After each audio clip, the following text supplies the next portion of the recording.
downward force is equivalent to the drag force. While the fluid flows over the bob, it drags the fluid because of friction, the drag force plus the buoyancy force. So this is the buoyancy force and this is the drag force. So there is a balance between these two, and based on that, it comes to an equilibrium position, and there it gives the, we have graduated readings on the top of this glass tube. So when it reaches an equilibrium position, there we will take the measurement of the flow rate.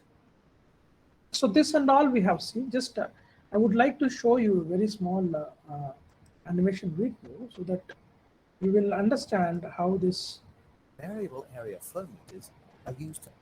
So now here you can see that they are useful for measuring both liquids and gases, and you have the components like vertical conical measuring tube, you have a conical measuring tube, and there is a float which can move mobile.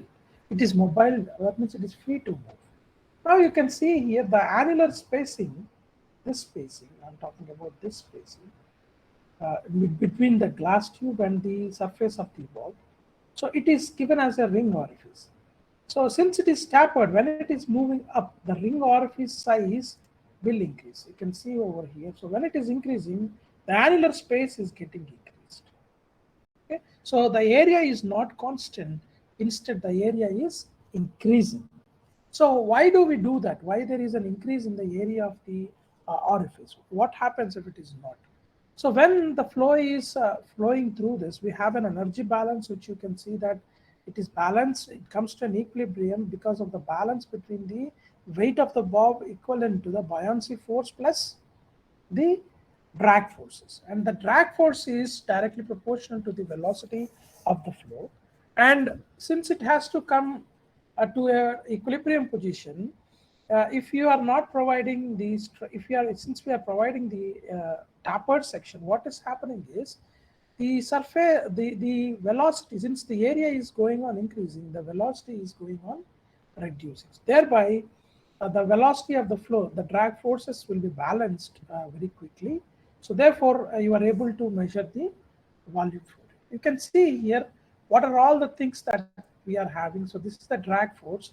Generally, the weight of the bob and the buoyancy force, they are almost balanced. Only the drag force is the thing which actually imbalances the flow rate, which is direct measure of the flow rate. So here you could see that when the velocity is higher, it pushes the bob more outside, so that since the area of this ring orifice is increasing, you can the equilibrium comes very within a very small distance, by which we'll be able to measure the flow. So that is the use of it. Suppose if it is constant area, what happens? Now you can see here that you think of. If this is a constant area, what happens? Now you can see here there is a initially 100 liters per hour of flow is coming inside, for example. So it is pushing this up to here.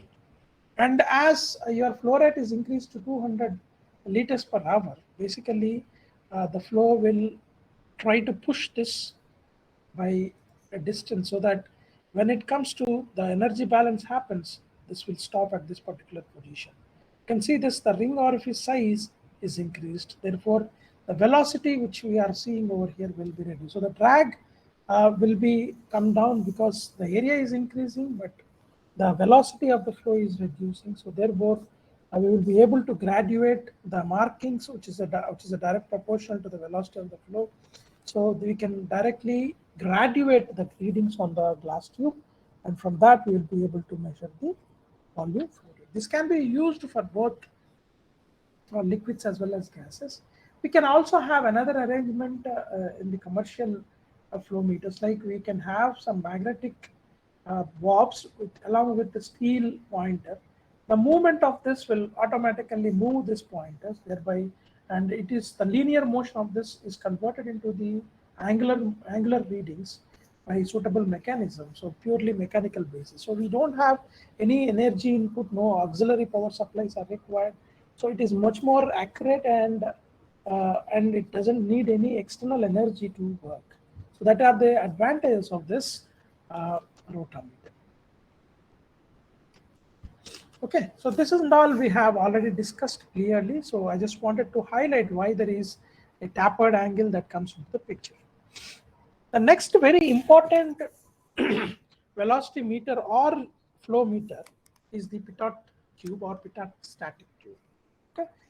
So what is the use of the pitot static? This can also be called as a velocity meter. Here the principle is we will try to find out uh, the dynamic pressure, and from the dynamic pressure we will be able to find out the average velocity of the flow, and from that we are trying to find out the flow rate through the pipe.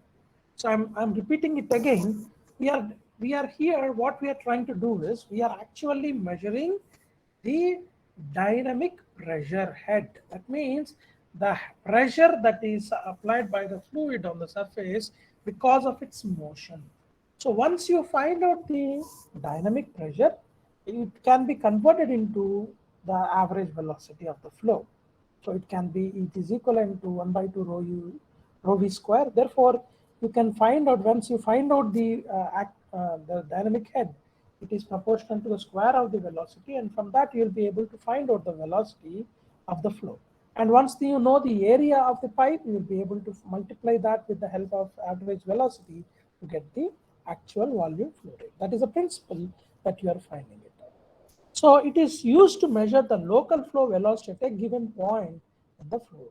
So this one, the top one that I'm showing over here, is a simple pitot tube. So it doesn't, it has a small opening over here, and the tube is nicely bent by 90 degrees. You can see that the tube is bent by 90 degrees. So whenever there is a flow that is taking place, suppose this is kept inside a pipeline like this. Imagine that this is of this length. Okay, this is a pipe through which the flow takes place. Okay, the flow will move like this. Okay, but some of the flow will enter through this pipeline, and all of a sudden it comes to a standstill position. This comes to a stagnant position, and since it is stopped by the walls, it raises. The total energy will be converted to a suitable height, which is nothing but the total pressure of the flow, which is also called as, since the flow is brought to a stagnant condition, this total pressure or stagnation pressure we will call it. Okay, total pressure or stagnation pressure, because it becomes, the flow has suddenly brought to a stagnation state. Okay, total pressure or stagnation.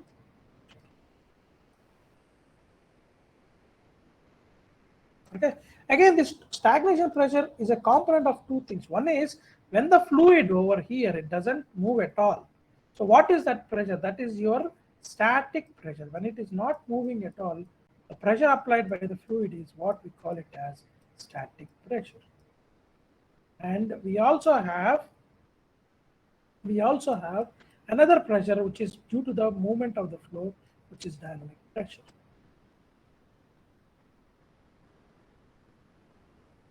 So straight away, we will not be able to find out the dynamic pressure, but it is easy to find out stagnation pressure and static pressure.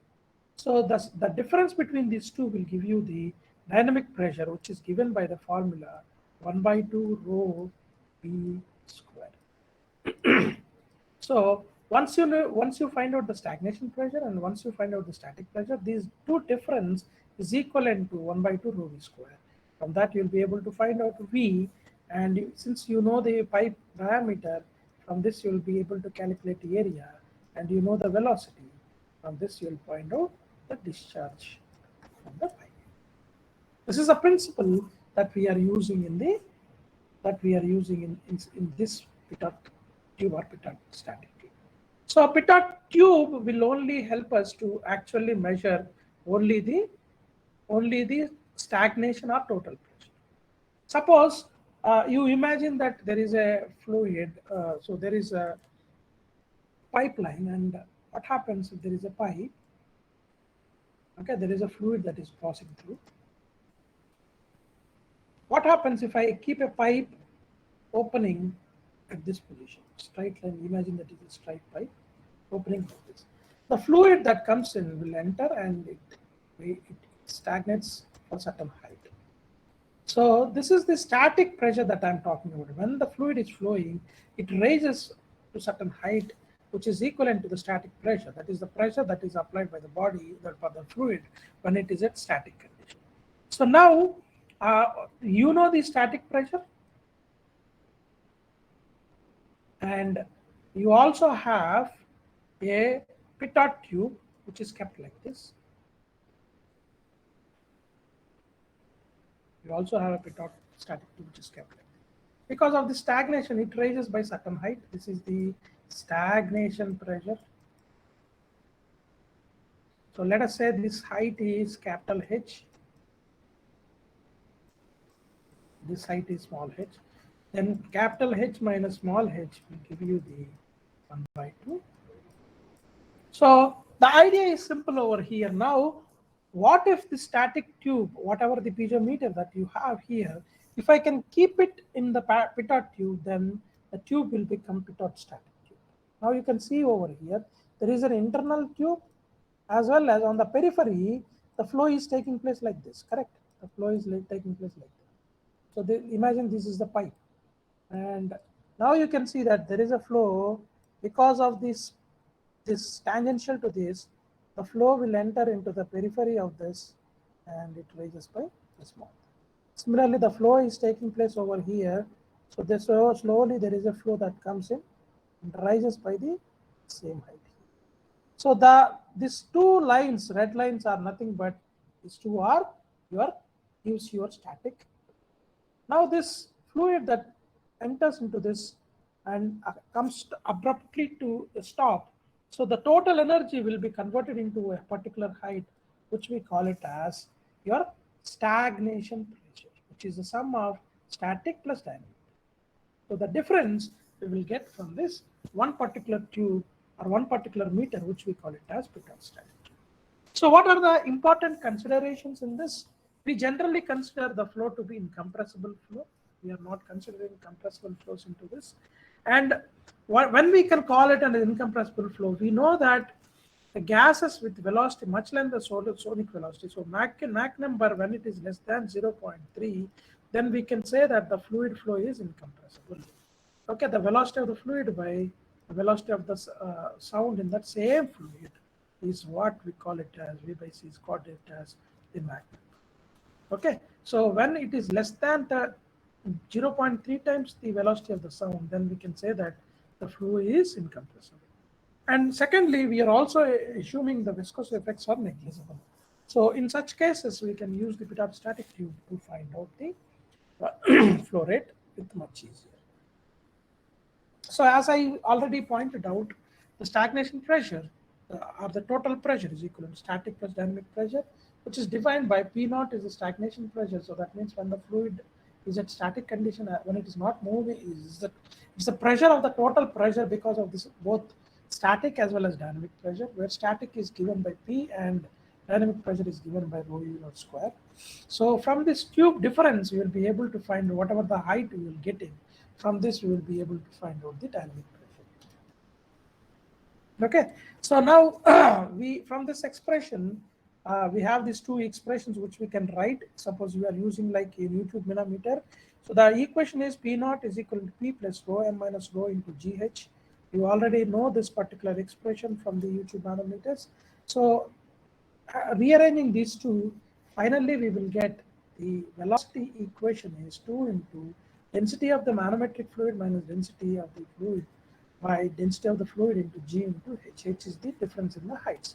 So directly, if you know the height, you know the manometric density of the fluid if it is connected to a YouTube manometer, and you know the density of the fluid, so automatically you'll be able to find out. Okay, so the differences is the probe diameter is generally we are taking it as 6 mm. The probe length we are considering it to be 10 centimeters. But one important point is we are having the periphery holes, right? This distance from these holes, we are generally considering this from the tip. It should be 8 times the diameter of this particular central hole. Okay, 8 times from here and 8 times from the stagnation point, so that you will not have too many uncertainties in the measurement. So these holes that we are providing are the static pressure holes, and this hole that is pressured is the total pressure. Right. Suppose if you have, what can be the problems that will be associated with this kind of flow meters is, suppose if the flow is dirty, if some of the dust particles get into these small holes which are around 1 mm and 1.2 mm, so these diameters may get clogged, and then you have a problem. That's why whenever you want to measure the flow rates, you need to make sure that the flow rate, the fluid for which you are finding the flow rate, you should make that it is properly filtered or free from impurities or dust particles. So suppose if I want to find out the consider the compressible effects like sonic velocity, you know how do we calculate that. So you have Mach number, which is given by the velocity into Mach number. So uh, when you have the Mach number and use the local velocity, you use this Mach number expression to find out the local Mach number of the flow. So you have the manometric liquid and the density of the fluid, you know. So gamma is Cp by Cv in those values. So when you substitute this, you know this is the Mach number expression for the flow, and this is also another expression which relates the flow to the actual sound velocity in that same fluid. This is the fluid velocity. This is the sound velocity in that same fluid at the same conditions. Okay, so that is your Mach number. Mach number is equivalent to U by A, and when you substitute that in the expressions, you will get for sonic velocities, or when you consider compressibility effects. So there, this expression will be directly becomes equation 2. Okay.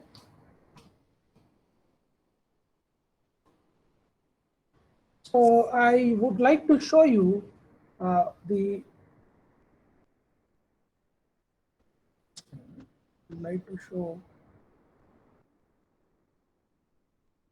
that static tube animation so that you will clearly understand.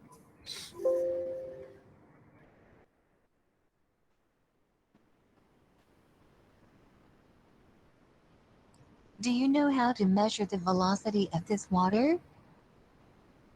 After watching this video, you will be able to and understand about pitot tube and the concept of I hope the voice stagnation is audible, pressure. right?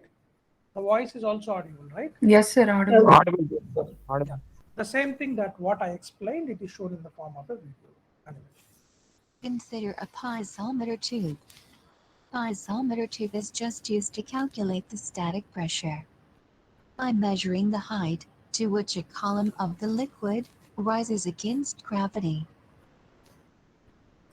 So whenever there is a fluid flow, if you keep a pipe which is having an opening over here, this fluid, some of the fluid will rise into the liquid depending on its static head or the pressure that is applied. So this represents as the static pressure of the fluid that is flowing through the pipe. Fluid is static, relative to the moving fluid. Hence, it is normally termed the static pressure. The pressure height would be same, considering the flow is steady and incompressible. But what if we replace it with a pitot tube? The column height of the water will increases, and this extra height is called the dynamic pressure, caused due. So now you can see over here, the same pipe is kept over here. The heights of the liquid that rises in both the tubes will be same. But since we have a pipe which is having 90 degrees bend, that is parallel or tangential to the flow direction, and we have a 90 degrees bend over here. So whatever the fluid that comes over here, it comes to a static condition. That means all the energy possessed by the fluid in the form of pressure and kinetic head will be converted in the form of a dynamic pressure. So whatever the velocity, it becomes zero at this point, but it converts into the extra pressure head. That means that pressure we call it as the total pressure or stagnation pressure. Since we already know the static pressure in this, you have the total pressure. So total pressure minus the static pressure will give you the dynamic pressure. is stagnation pressure. When the water particle enters the p-top tube, its velocity will convert to dynamic pressure.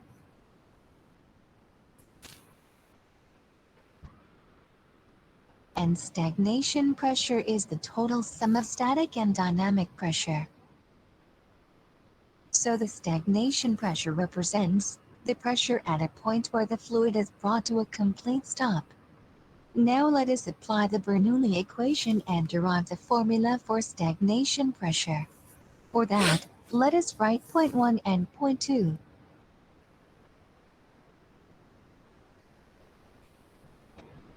We are Velocity considering at point 1 is the we are considering 2 points in the flow field, and we are applying the Bernoulli's equation here.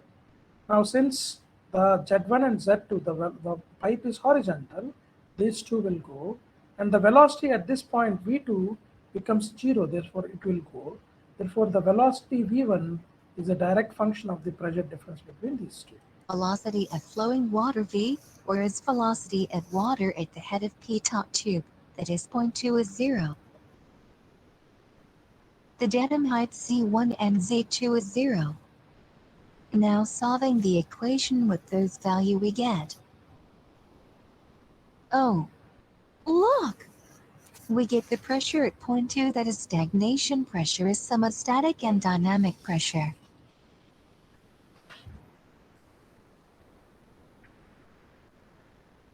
Now we can measure the velocity of moving water V if we know the dynamic pressure. And it can be easily calculated by measuring pressure head. Static pressure is same for both points, whereas stagnation pressure, or the total pressure P2 at p-top tube, is same. Please subscribe for more fluid mechanics. I hope it's clear for you. Right, any doubts in petard static tube?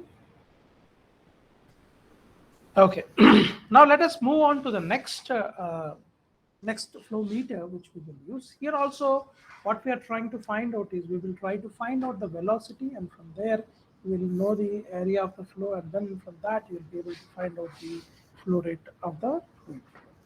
So just pass on, and this particular hot wire anemometers also involves relating the power dissipated from a hot wire to the ambient. So we have a hot thin wire, which is kept over here. A hot thin wire kept over here with the help of these supporting probes. We have a sleeve over here, and this particular wire is supplied with electricity. So when electric current passes through it, it has some resistance. Because of this resistance, it develops certain heat, and the fluid flow that is passing over this particular thin wire, the fluid that is passing over it will take out some of the heat from the wire. So how much heat is being taken from the wire is directly proportional to the velocity of the fluid. Okay, so now, so what is the change in the temperature of the wire? When the temperature of the wire is changed, automatically its resistance will change. Therefore, when the resistance is changed, more current will pass through it. Okay, or if the temperature is increased, its resistance also will increase. Therefore, so the two parameters we have to consider is constant temperature, or either constant temperature or we are keeping constant current. So those are the two parameters which we can control. So based on those two methods, we have these hot wire manometers available. So from this wire, you can see that the more the velocity, the more the heat being dissipated, the cooler it gets. So using that principle, we are trying to work out the hot wire anemometer. We will discuss about that each and everything, each pros and cons, the benefits and the problems with this particular meter now. After seeing this animation, if you can look at this animation, it will make the topic clear to you. Hi everyone, in this video we discuss about the working of hot wire anemometer. So you can see here, this is the hot wire. Okay, we have a hot wire. which is supported by the prongs, 2 prongs over here. And this wire is connected to the Wheatstone bridge circuit where we are supplying electricity. So when we supply electricity, the wire gets heated up, okay? And this particular amount of heat that we are having, there is a flow, we will take that element and keep it in a flow field where there is a flow that is being taken place. And depending on the velocity of the flow, the temperature of the circuit or the particular thin, this sensor, the hot wire sensor will vary, it reduces. Thereby the resistance also changes, which affecting the resistance, we may have to change either constant current or constant temperature. So there are two methods by which we will try to find out these. So either we want to keep this particular wire at a constant temperature by sending more amount of current such that it will not vary, or we allow the temperature of this will go down, but we always keep the current constant. The amount of input current we will always keep constant. From that, we will try to find out the flow rate of the particular flow field. Okay, so this is the working principle of the hot wire anemometer. So what are the advantages and disadvantages of this particular wire? It's fine. It has a very fine wire. It's in micron size. It is almost we cannot see with our. It's very difficult to see with our naked eye. Also, it has limited physical strength. So more velocity, if you are allowing to pass on through it, then the chances of getting it broken is more. And another problem with this, disadvantage is with this is, if the flow is not very clean, so this is a very small thin wire of microns in size. So the smallest dirt particles accumulate on the top of it, which will affect the heat dissipation from the wire because of the presence of this dust particle. Therefore, it affects the precision of the instrument. So mostly we use this application, we try to use this gas flow measurements. This particular hot wire anemometer is used in gas flow measurements. Okay. So you can see that the construction, there is a tightly fixed tungsten wire we are using, and approximately the length of this is 2 mm and thickness is in microns. Okay, and you can see over here the tungsten wire gets heated when current flows through it. So we have this tungsten wire which is connected to a circuit. So it gets heated because of the current flow through it, because of its resistance, and that the resistance change, the resistance increase, or whatever the tungsten wire resistance is given by the base resistance R infinity, which is the wire resistance at reference temperature, where probably the room temperature. At room temperature, what is its resistance? That is your R infinity.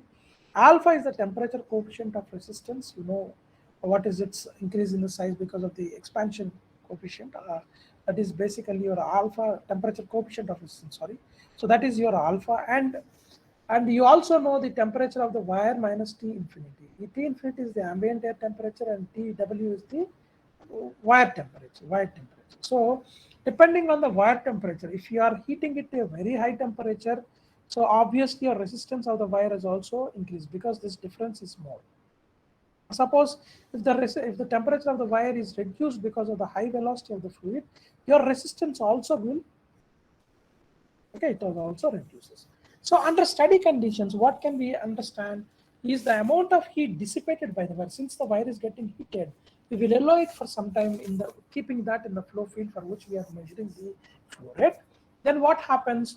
So the heat that is being generated is, we call it as ohmic losses, or self-heating we call it as, it's given by I square into RW, where I is the current that is passing through it, and RW is the resistance of the wire at that particular temperature of the sensor, so, or the thin wire, anemometric wire.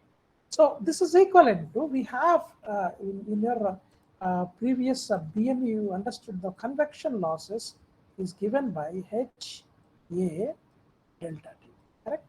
This is the convection law, Newton's law of cooling from heat transfer.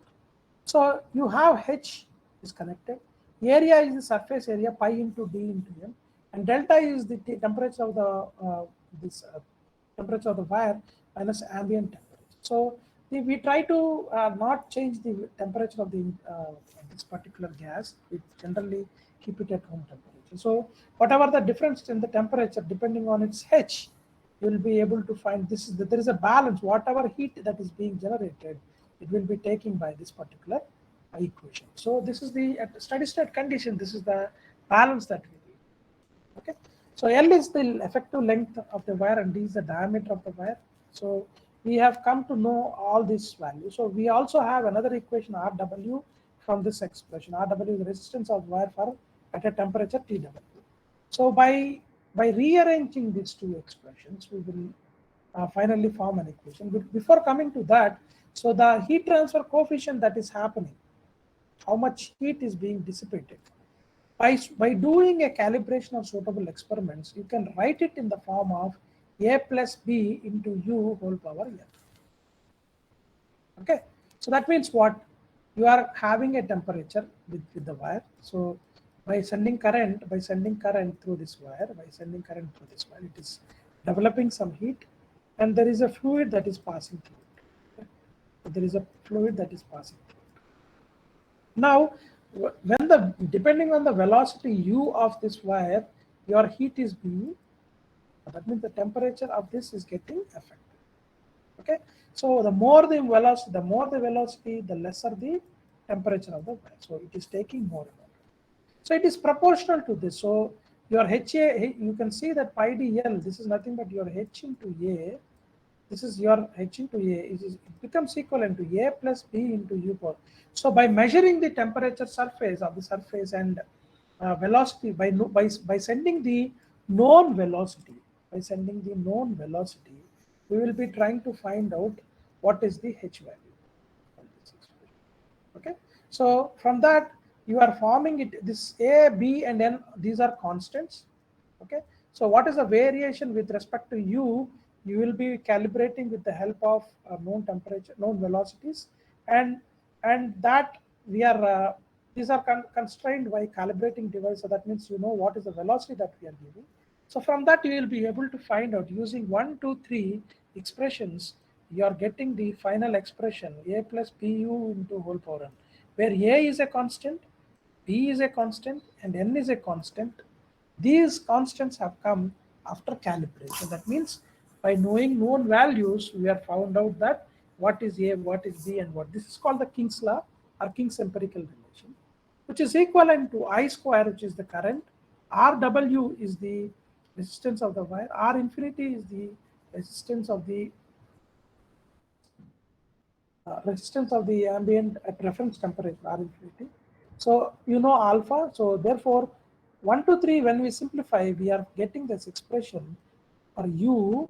If you know current as well as the resistance of the wire, these are the two parameters. These are the two functions. If one of them, if you keep constant, if you keep I constant or resistance of the wire constant, you can directly find out U, isn't it? If you know you want to find out U, I and I square and Rw. These are the two variables we have. R infinity constant value, alpha is constant. Again, Rw is not a known value, and R infinity. So this is known, this is known, this is known.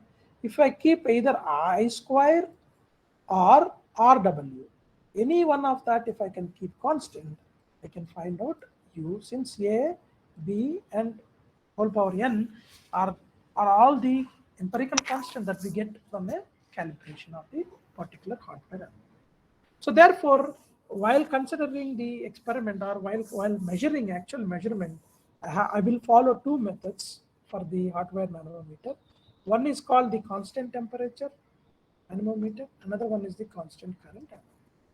So the hardwire is operated in constant temperature. What we do is the hardwire is operated at a constant temperature. That means we are sending some particular amount of current. Through the circuit. Okay, and we kept it in the flow field, for which I am finding out the flow rate. Okay, so because of the velocity of the flow, the temperature of this will go down. So what I will do, I will send more amount of current. I will increase the current so that the temperature is brought back to the initial temperature, T0. So the increase in the current that I'm supplying is directly proportional to the U. So from that expression, that is constant temperature anemometer. The second one is constant current anemometer. Here what is happening? We are sending a constant amount of current through this. Therefore, the hot wire current is, we are keeping it fixed, and here what is happening, we are allowing the temperature of the wire or the resistance of the wire to go change with respect to the velocity.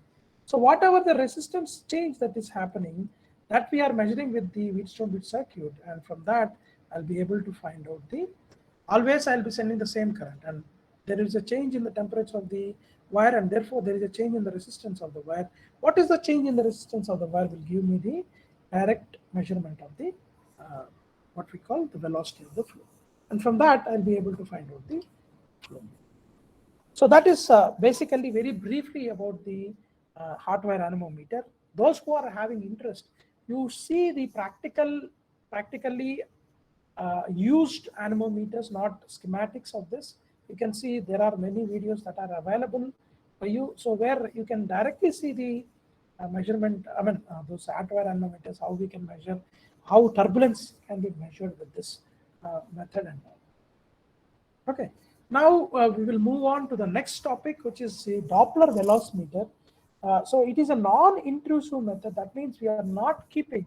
So far, whatever we have studied, those are all comes under intrusive method. That means we are trying to keep some instruments or some device into the flow field. Okay, therefore there is some uncertainty that comes because of the immersion or insertion of that particular sensor or device into the flow field. So naturally there is a disturbance that is happening for the flow field, which may be very limited or very negligible, but still it has some uncertainty that will creep into the measurement system. But those are intrusive methods. But Doppler velocimetry is non-intrusive method. We are not keeping any sensor or any particular wire into the flow field. Okay, it requires it only requires presence of scattering particles in the flow. So we require small particles within the flow field.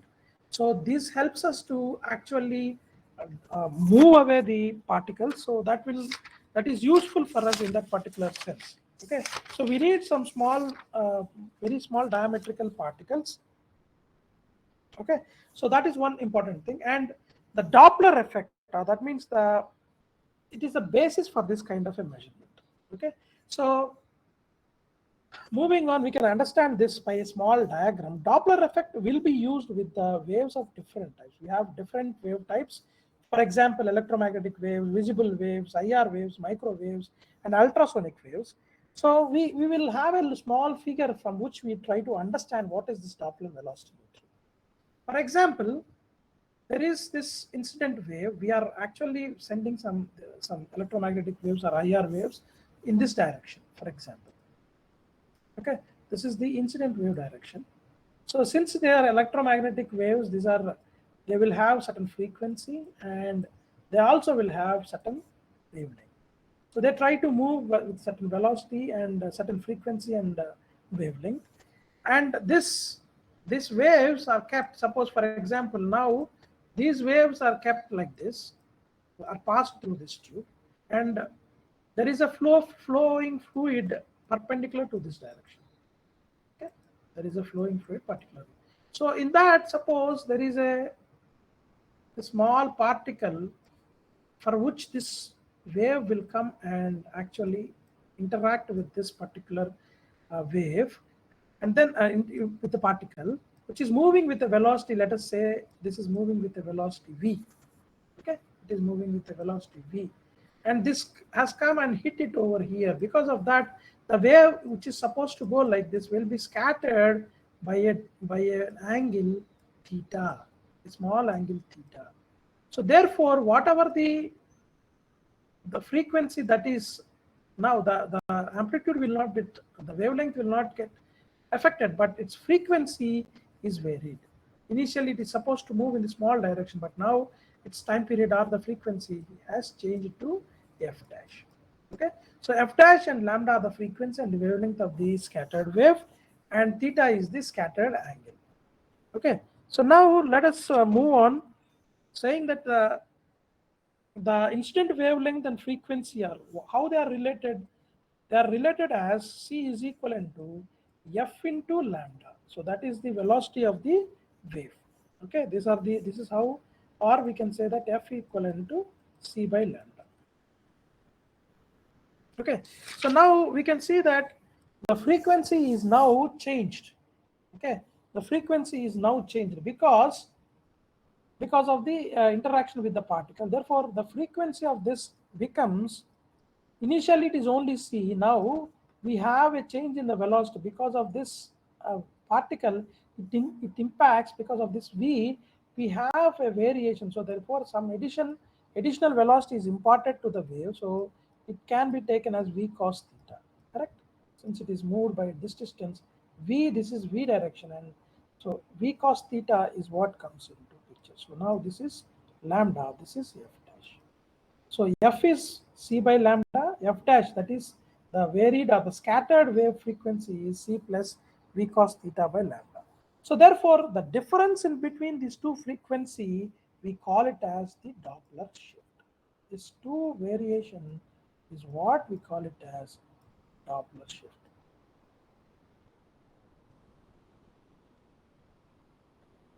Okay, so the Doppler shift is equivalent to the change in the frequency of the wave, f dash minus.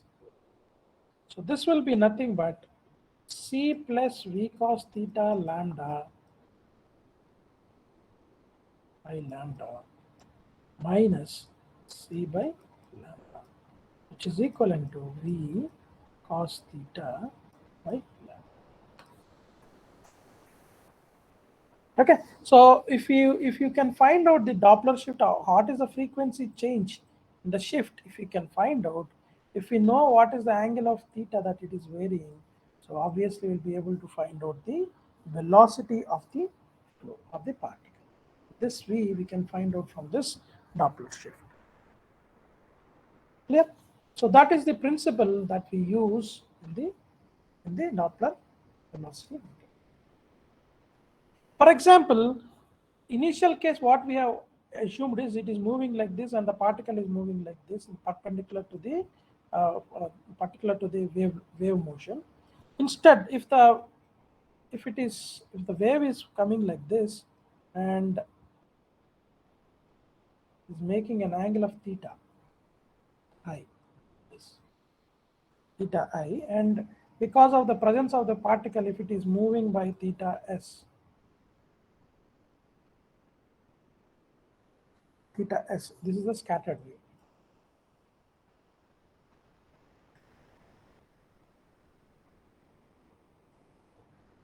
Let us say this is the scattered wave. Okay, so this has come here, it has interacted with this, and then it is scattered by the theta angle theta s. Then the Doppler shift can be written as ft equivalent to v by lambda cos theta s minus cos theta I. So it is clear from these two expressions that the Doppler shift will occur only if the particle has non-zero velocity component along the direction of the travel of the wave. If it having non-zero velocity, then obviously there will be Doppler shift. Therefore, and the Doppler shift is directly proportional to the velocity of the scattering particle. From that, we will be able to find out what is the velocity of the flow, and from knowing the area of the flow, we'll be able to find out the flow rate of the particular flow field. So this is about the working principle of the Doppler flow velocimeter. So I am sharing with you another Doppler velocimeter, ultrasonic Doppler velocimeter animation also I am sharing with you, which is not important for the exam, but it will be interesting if you go through that animation. For the time being, I'm skipping it. You can go through it when you got time. The next meter that we have is the turbine flow meter. We have very briefly discussed about this turbine flow meter, where we have a small turbine which is kept inside the pipeline, and at the tip of each blades, at one of the tip of the blade, we have the magnet, and we have this electrical circuit which helps us whenever the magnetic whenever it rotates and comes to here, it is being recorded by the flow meter or digital meter, And from that, we will be able to find out based on the number of rotations of this particular flow meter, we will be able to find out what is the flow rate of the fluid flow. We'll be able to find out. Let's see this animation so that you'll understand how this particular turbine flow meter. In today's session, we will discuss working of turbine meter. It is used for measurement of flow in tubes and pipes.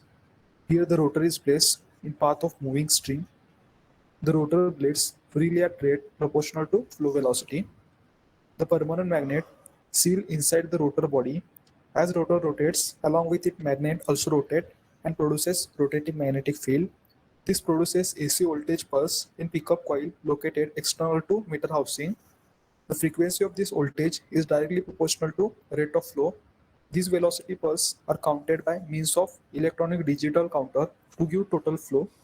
Here the frequency is converted into voltage and is fed to analog or digital voltmeter to give rate of flow. In turbine flow meter, it is possible to get measurement of total flow as well as rate of flow. Here the accuracy is plus or minus 1% and it has low pressure drop. Here analog as well as digital readings can be obtained. The turbine flow meter used for clean fluid only and it requires inline mountings. Here the accuracy drops at low flow rate. So these are the things which we can see with the help of turbine flow meter. The next topic we would like to observe is the magnetic flow meter. So this is also a quite interesting flow meter which we generally use for precise measurements. Let us go through this.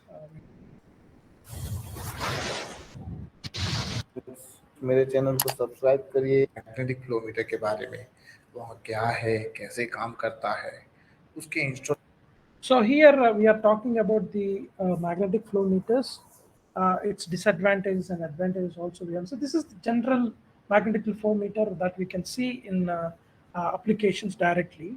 So it is also called as mag flow meter or electromagnetic flow meter in general. So we have two tappings to connect to a pipe flange. These flanges are used to connect to pipes. Okay. And this is basically a meter which is based on the measurement of velocity to find out the flow rate. And it is a volumetric flow rate. You cannot measure the mass flow rate. We generally find out the discharge by means of this flow meter. So conductivity of this liquid is greater than or approximately 5 microseconds per centimeter. So this is what we require of this particular flow meter. Whatever the liquid that you're using, it should have some conductivity. So we can use like fluid like sand, water slurry, sewages, coal powder slurry, wood pump, chemicals, water other than distilled water in large pipelines, high viscous fluids like with what we use in food processing industries and all can be measured. Cryogenic fluids can be used. Acidic fluids and caustic fluid, these are all can be measured by electromagnetic flow meter. So that is the use of this particular flow meters. A lot of slurries and all can be found out. So, but the problem is fluids with low conductivity, such as deionized and boiler feed water. So those which are having low conductivity cannot be measured with the help of this flow meter. So the measurement of the conductivity of the fluid should be higher. That is the basic requirement of this particular. So the fluid must be electrically conductive. That is one of the most important points. And the basic principle is it works on Faraday's law of electromagnetic induction principle. Let us go through what is the Faraday's law of electromagnetic induction. What does it states that? It states that whenever a conductor moves with velocity perpendicular to a magnetic field, an EMF is induced in mutually perpendicular direction. So what it tells you is, so whenever there is two magnets, there is magnetic flux. Okay, the magnetic lines per unit area, we call it as magnetic flux. Okay, so there is an attraction that is happening between the opposite poles, and suppose if these flux lines are being cut by a conductor, so when there is a movement of a conducting material is passing through this, cutting the magnetic flux lines, then automatically EMF is induced in perpendicular direction. Okay, so the movement is in this direction, the flux lines are in this direction. Therefore, the third direction we have the EMF being produced. That is what we are calling it as a mutually perpendicular direction. So this is, let us say this is X, the magnetic flux line. Okay, and this is y, and therefore you have z direction. We have the magnetic flow. The electric motive force that is being conducted.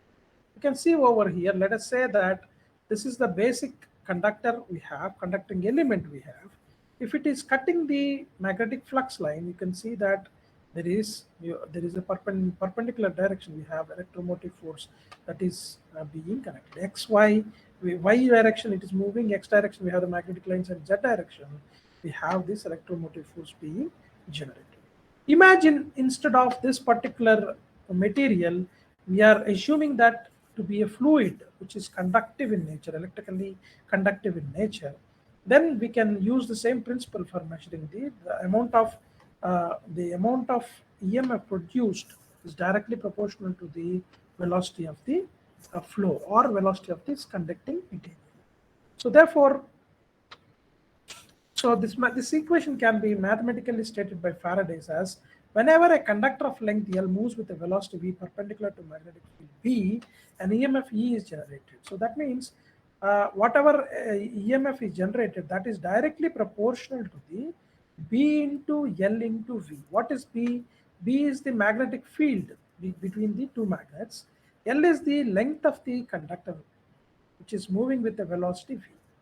So we know, suppose if we know the length of the conductor the amount of fluid within these two lines, if we know the length, we know the magnetic flux, then whatever the current that is directly, whatever the EMF that is generated, which can be measured by means of a voltmeter, is directly proportional to the velocity of this conductor. So imagine in the place of the conductor, you are keeping the fluid that is passing through this. These are flanges. These flanges are helpful to connect to the pipeline. There is a pipe, and these flanges are helpful to connect with the pipe. So whatever the fluid that comes in goes into this, and from there is an there are two magnets by which there is an electric field is induced into this. And when the fluid passes through it, it will cut the magnetic flux lines, and EMF is generated, which is being considered, which is being taken by the electrical circuit, and from that you will be able to show the digital meter reading in the magnetic flow meter.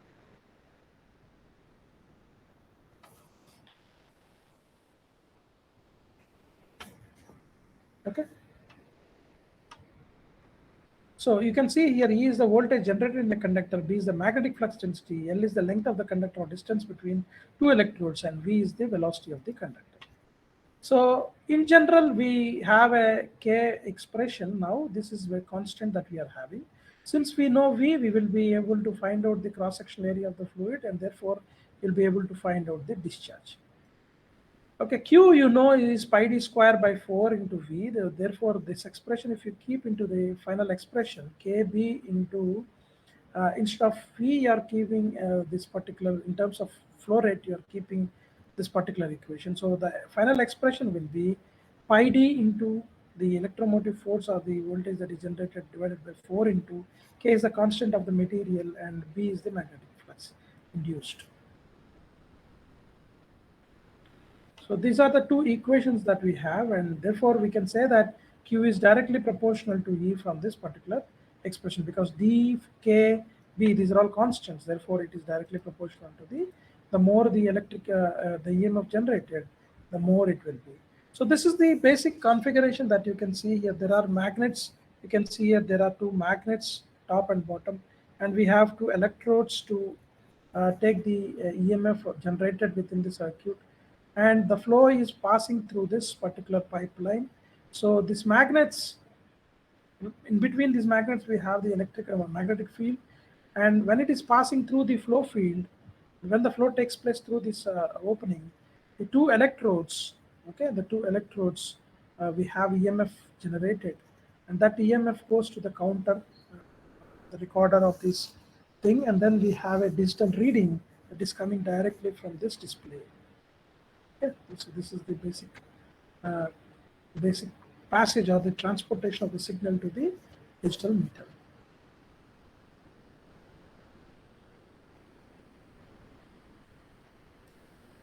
Okay, so coming to its advantages, there are no pressure losses because of this, because we are not keeping any area variation or anything. So it is unaffected by variation in density, viscosity, pressure, and temperature. That means it can be used for any, whether compressible or incompressible, it can be used. It is used as a bidirectional meters. In any direction we can use. It's not that it's only used in one particular direction. So we don't require to be no more straight pipe run is required. We can keep it just before and after we need to have a small straight pipe. After that or before that, whatever is happening, it will not affect the measurement. So it is most suitable for acid, bases, and water, which is having more conductivity. As I told you, these are useful for only conductive, electrically conductive liquids, not for. It's very expensive device, and one of the key problem is whenever there is a measurement you want to take, the pipe must run with full fluid, so it cannot be half. The fluid has to be completely filling the pipeline. Okay, so these magnetic flow meters, depending on the requirement and all, they sometimes may be very, very heavy in nature. Okay, they may be very big in size or heavy in nature. So that is about electromagnetic flow meters. And finally, we are coming to the end of these topics. Almost the time is over. Just let me finish this final thing. So you know that for laminar flow tube, the volume flow rate is directly proportional to P1 minus P2. This you have learned in your fluid mechanics course. So you might have known this expression, Poisson flow, pi d power 4 into P1 minus P2 by 128 mul. So if you know the pressure difference between two openings and the flow is in laminar zone, then the discharge is directly proportional to P1 minus P2. Okay, so and it is also dependent on the dynamic viscosity of the fluid. So by what way we can say that this is in laminar zone? If the flow is in Reynolds number is less than 2000, which is dependent on the diameter of the pipe and mu. So obviously we'll have the flow will be in laminar direction. So it should be less than 2000. So what we are doing is in a pipe, we are keeping very small pipes like straws, whatever we use to drink coconut water and all, whatever the plastic straws that we use, we can keep very small diameters plastic straws in between, and we are allowing only a limited amount of flow. That means the passage for the fluid is, we are restricting that. Thereby, what is happening? The flow diameter is reduced. Therefore, we have a laminar flow that is happening through the pipe flow. So there is a turbulent flow actually happening. Because of this position, it is converted into laminar flow, and the differential pressure happening in between these two is measured with the help of the U-tube manometer or something. And from that, you know P1 minus P2, and from that you will be able to find out the differential pressure. So this is about laminar flow meter. So already the time is up. So we will see the thermal mass flow meters in the next class. That's only one topic that is left over. It's a very simple thing. So those who have a class or any other thing, they can leave. Those who have doubts and they want to discuss, they can stay there.